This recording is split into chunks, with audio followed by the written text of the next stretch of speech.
こんにちは、白川隆二です。そしてそう、ケイブリューナメミヤです。はい。で世界的マジシャンキラさんです。はい、よろしくお願いします。まあね、どうしても2人ともオープニング毎回慣れてないなっていうのがすごい出て、ね、可愛らしいなと思うんですけど、恥ずかしいなってね、今回映画英雄伝公開記念コラボということで、いよいよ映画英雄伝公開決まりましたけど、詳しくは概要欄ご覧ください。そうですね。ちょっと足崩してちょっとお話失礼します。ありがとうございます。今回なんかお話をね、いろいろできたらななんていう話で、映画英雄伝でも修行シーンっていうのがある先生が修行するんですけども、修行といえばやっぱ普通じゃない修行をしてきた雨宮先生のやっぱ修行を聞きたいなと。そんなことないですけどね。いやでもやっぱりお父様からこう代々引き継がれた家電武術ですよね。で普通じゃ考えられないのは修行をしてきたって私よくプライベートでよく聞いたので、出せる範囲でちょっと視聴者の皆様にも出せるものはあるんですかね。まあP 入っちゃうと思いますけど。P 入りますもんね。例えば山ごもりの話とかちょっとP 入りますかね。大丈夫ですか。大丈夫です。山ごもりの話聞かせていただいていいですか。はい。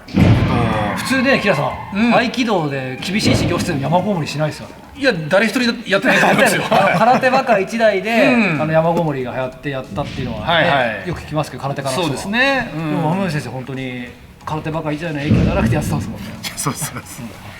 まあ一応誤解のないように言うと、うちの稽古場所っていうのはいろんなところでやるんですよ。なんか山のイメージが結構ついてしまって、山でもやりますし、まあ例えば普通のこういう道場とかを借りてもやりますし、別にいろんなところでいろんな足場とか環境でやるっていう。じゃあ例えばその辺のリビングとかやります。やるんですね。やります。もうどこでも台所でも行住座がですよね、まさに。いや本当にそういうことですね。いろんな環境で稽古をするっていうのが、なるほど。なんかすごい山のイメージがあったんですよ。やっぱね、よく山の話聞いてたので、どうしてもねそれだけピックアップされちゃうというかね。そうですね。そうじゃないと。そうです。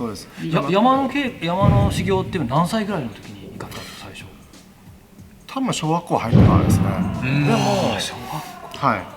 でも山に行って今いいところもあって、嫌なところもあるんですけど、言える範囲で言うと、やっぱり冬の方がいいんですよ。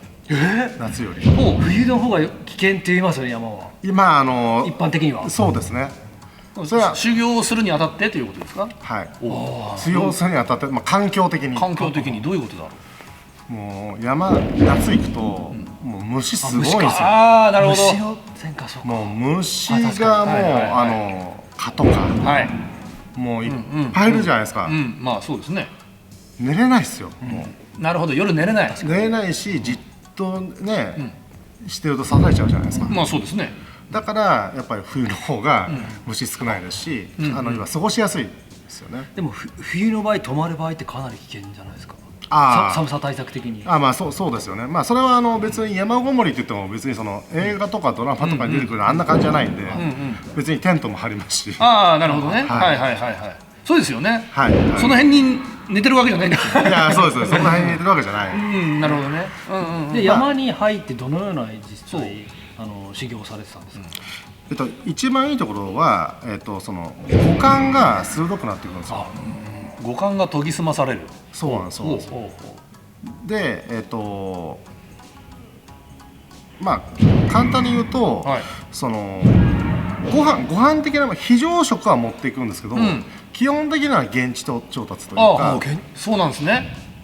そうなんです。だからその要は川の近くで要はその魚とか取ったりだとか、どうしようもなくなったらね、やっぱり予備で持ってきちゃって食べますけど、でもやっぱりとなると結構お腹が空いてる状態が結構常なんですよ。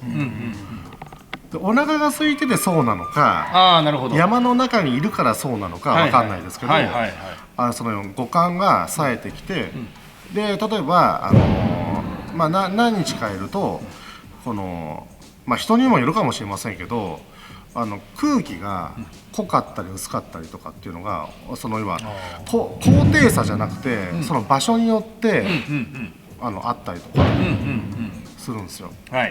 でそういう意味ではここが鋭くなるので、あやさん卵も獣臭いんですよ。ああ、なるほど。はい。感じないじゃないですか。普通は感じないですよね。はい。で、私卵お好きですか？好きです。普通に、はい。私も大好きなんですけど、はい。獣臭く感じるとちょっとあんまりこう食欲湧かないですよ。なるほど。そうなんです、そうなんです。敏感になってるんですね。そうなんです、そうなんです。で、そうすると、そこで例えばうちの父だとかそういう人をするじゃないですか。で、そうすると人の機微っていうのがちょっと感じやすくなったりとかするんですよ。で、そういう意味では山にこもって稽古をするっていうのはそれは環境の変え方としてはいいんじゃないかなと思いますけど。小学生だったらやっぱ怖くないですか、夜寝るとき。夜ね、でもそういう時はうちの父や祖父がいるんで別に怖くないですよ。一人で寝泊まりするわけじゃないんですよね、小学生で山の中で。そうです、そうです。ですよね。そうです。でも大きくなったらね、一人で行くこともありましたけど。でもお父様とかおじいさんは怖いですよね。怖くなかったですか、修行の時。怖いです。怖いですよね。怖いです、怖いです。そうなんです、そうです。なんかその父やお父さんなんだけど、まあ白川先生ね分かると思いますけど、お父さんなんだけど先生じゃないですか。怖いんですよね、なんか教える時には変わるんですよね。はい。でそれって別にスイッチを切り替えてるわけじゃなくて、それが普通だから別になんてことないというか、それが普通だからなんかこう言葉がね出ないですけど、そう師弟関係でもあり、なんかそれ全てひっくるめて父親だから、先生でもありお父さんでもある人なんですよね。そういう人なんですよね。そうなんです。それはまあ祖父に対してもそうですし、だからまあ白川先生とかもそうじゃないですか。あ、まあそうですよね。でも山には行ってないので、山だったらやっぱ危ないじゃないですか。石とか木とかあったので、自然の中の稽古って結構危ないんですよ。危険が気分も取れないですよね。まあまあ確かにそうですね。だから受け身の仕方とかもやっぱりちょっとこうあんまり最初のうちは教えてくれないんですよ。こんな感じって言って見せてくれるんですけど、そうなんです。実際どのような稽古をされてたんですか？というは道場でやるような稽古をします。なるほど。普段やってることを山の中でもやる、そういう感じなんですか？そうです、そうです。小さい頃はですね。小さい頃は。なんで例えば受け身もしますし、そうすると痛いじゃないですか。例えばなんか痛いですよね。痛いですよね。つまり何が言いたいかっていうと、畳の上で受け身をするのと、こういう畳が引いてないところで受け身をするのとやっぱり引いてないところが痛いですよね。簡単に受け身取りたくなくなりますもん。痛いです。なんで上手くなるんですよ。まあそうです。どう受け身を取ったら最小限のダメージで済むかって。でも立派な要は技法だと思うんですよね。そうですね。でもそれってキラさん、小学生の時やるもんじゃないですよね。普通やんないですよね。普通小学校の時やんないですよね。そうかもしれないですね。難しいですよね。普通の人は全てをやってないですよ。確かに。受け身自体やってないんだ。そもそもね。でもどうなんですか、その子供の時からやってたからこそ良かったんですか？そうですね。まあでも環境が変わってくると飽きないじゃないですか。飽きないというか飽きるんですけど、同じ稽古でもということですね。だから道場でずっとやるよりもちょっと海の近くでやったりだとか、海の砂場で浜でやったりだとか、まああれですよね、海とか行けばね、開けてますから、天気が良ければ気持ちもいいし。そうです。だからリゾート気分で行くことなかったんですか？リゾート気分ないですね。リゾートだと思って行ったら稽古だったってこともない。それはあります。それはあります。海行こうか的な、なんか伊豆の方に行こうか的な。お父様が伊豆の海に行くぞひろきと言ったらやったと、普通に遊びに行けると。そうですよ。子供の頃なんか寝れないじゃないですか。楽しみだと。まあ遠足に行く時もね、前日そう喜んでたと。喜んで海に行ったらどうなるんですか？稽古だった。稽古だった。稽古だったんですよ。どういう例えば武器のやつとかも子供の時からやってましたもん。そのある程度大きくなったらやります。例えば山だったら木の枝を木のちっちゃいそうですね、落ちてるものもどう使うかっていうのもやりますね。石でもね、その枝とかでもですね、武器になるでしょうから。枝とかもじゃあそのまま使った方がいいのか、なんか加工した方がいいのかとか、まあそれは加工って言ってもなんかね作るっていう加工じゃなくて、その時にもう簡易的にこうパッとできる。実践中に拾ったものとしたらということですね。そうです。例えば細い長細い木だったらそれを使いにくいじゃないですか。別に細かったら叩いても何でもなんないし、じゃあ目狙うのかとかって言っても別に効果があるような形だったらいいですけど、そうじゃないっていう場合は、でその時には環境によって分かりませんけども、興奮してたりとか、恐怖だったりとかでこう自分の感情に支配されたりとかしますよね。だからその時はねこう折って使ったりだとか、そうすると効果的に使えたりとかですね。確かにそうですね。あと野生動物に遭遇したこと、私森行った時にクマに遭遇したり、あと習志野先生もやっぱり山に行くとクマに遭遇したってことあったんですけど、雨宮先生ありました？クマっていうか野生動物。あります。何ですか？鹿とか。鹿怖いんですよね。鹿怖いんですか？でかいですよ。でかいです。個体によってねあれかもしれませんけど、でかいですよ確かにね。あとイノシシとか。いました？イノシシいました。実際遭遇したことあります？遭遇してこう目の前にいることはあまりないですけど、いたって感じで。そうですね。目の前にそうかいたぐらいですか？そうです。横通ったとか。隣の家のおじいさんがいたみたいな感じでね。そうです。だからあれですよね。ここまでですよね。だからあるっちゃあるんですけど、じゃあこれ P でもいいですか？P でいいです。うちの場合は。いやそれぐらいもう教えてるんですね。美しい合気道。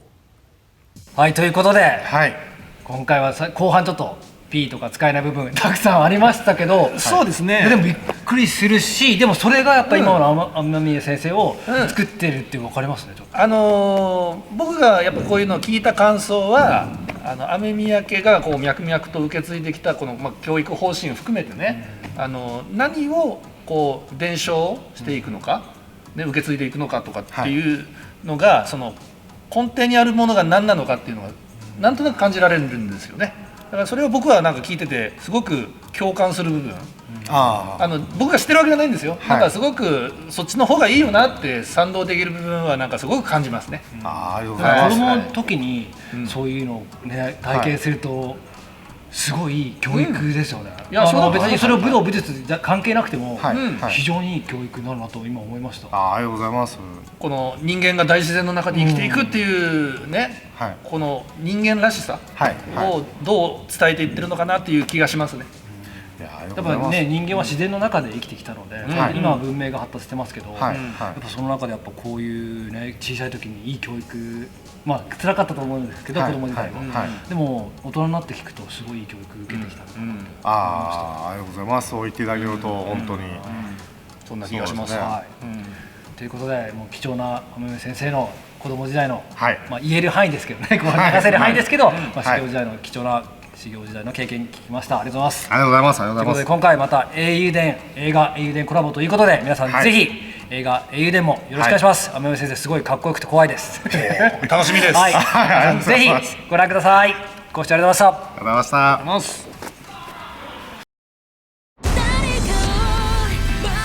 ストライクは日本武道連盟を除名になった奴らが作った反米集団よ。俺たちでなんとかしねえとな。行くよ。う